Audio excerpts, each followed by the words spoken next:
Dia baru perasan yang bila dia buka pintu tu, tak ada orang. بسم الله الرحمن الرحيم إنما سلطانه على الذين يتولونه والذين هم به مشركون صدق الله العظيم.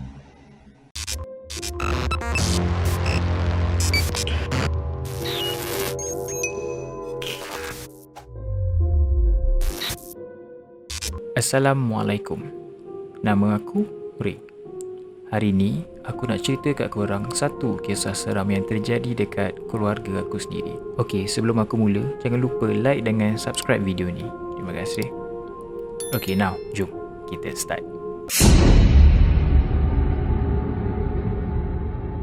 Okey, kisah yang pertama ni jadi dekat abang aku tau. Masa ni abang aku baru bertugas dekat sekolah menengah rantau panjang Kelang, tak silap aku lah.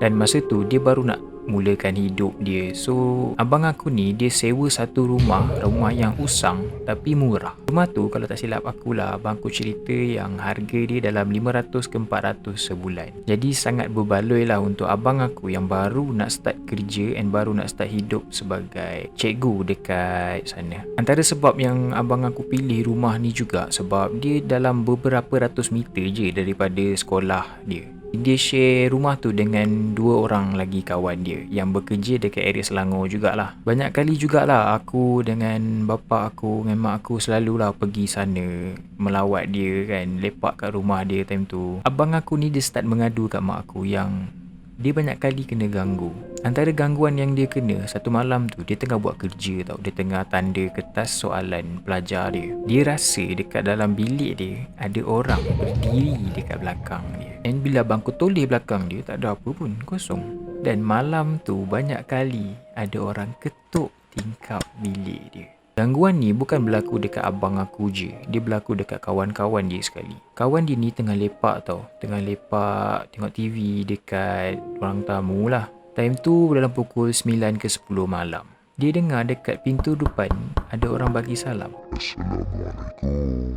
Jadi member abang aku ni ingat itu abang aku lah, mungkin baru balik kelas tuition kan, ajar budak tuition. So dia pergilah depan and dia buka pintu sambil jawab salam. Waalaikumsalam.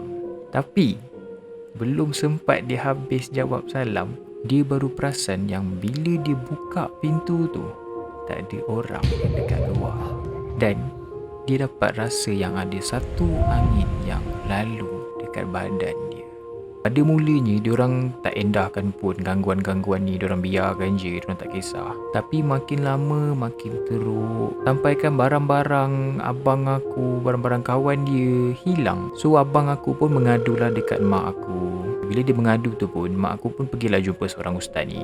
Sebelum mak aku cerita apa-apa detail dekat ustaz ni tanya dekat mak aku, cuba tanya anak makcik, ada tak ada apa-apa barang ataupun benda yang daripada luar rumah tu yang abang aku bawa masuk ke rumah? Mak aku pun teruslah call abang aku. Dia tanya, ada tak kau bawa apa-apa barang daripada luar rumah tu masuk ke dalam rumah? Abang aku jawab ada.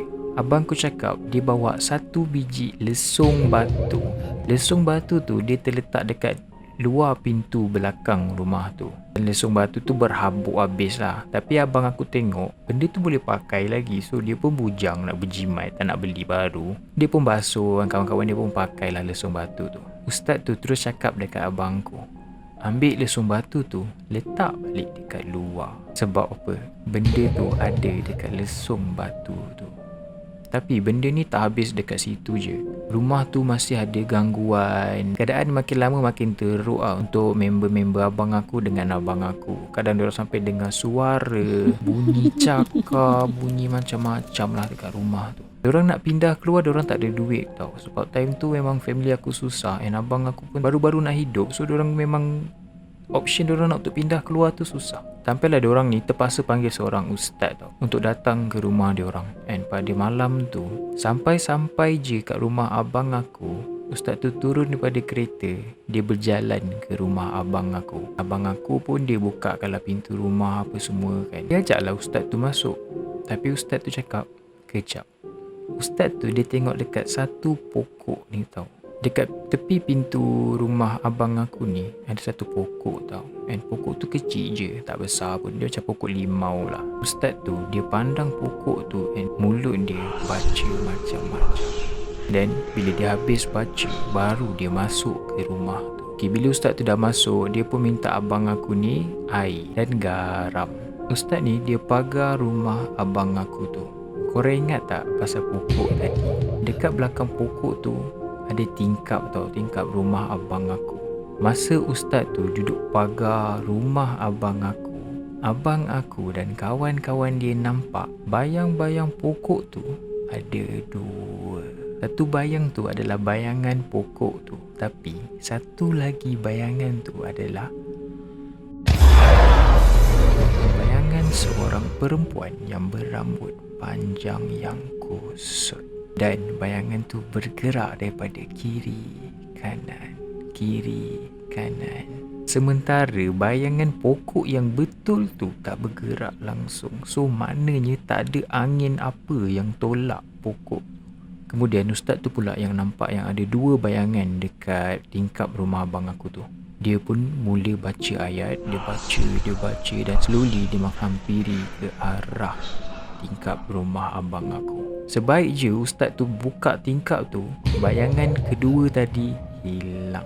And waktu abang aku cerita dekat keluarga kami apa yang jadi malam tu, sangat-sangat seram guys. Sebab time ni tengah popular satu cerita seram, jangan pandang belakang. Abang aku cakap makhluk tu sebiji macam makhluk dalam cerita jangan pandang belakang.